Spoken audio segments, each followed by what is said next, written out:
Ahoj, hovorí vám niečo meno Torger Christian Wolf? Asi nie a ani mne dlho nič nehovorilo. Pritom je to meno na úrovni legend ako napríklad Alex Ferguson európskeho futbalu, Phil Jackson americkej NBA alebo Bill Belichick americkej NFL. Toto Wolf je legenda Formule 1. Tým Mercedes pod jeho vedením medzi rokmi 2014 až 2021 pretrhal všetky rekordy a dosiahol bezprecedentných výsledkov. Ale to, prečo vám dnešný článok prinášam, nie sú jeho športové úspechy. Je to jeho manažerský štýl. Je to spôsob, akým viedol svoj tím. Veľmi sa mi páči jeho veta: nešoférujem závodné auta, vediem ľudí, ktorí šoférujú závodné auta.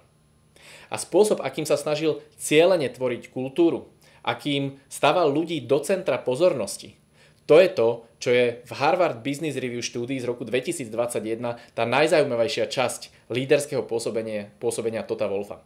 Keď vás to zaujíma, prečítajte si môj dnešný článok. Ďakujem pekne, ahojte.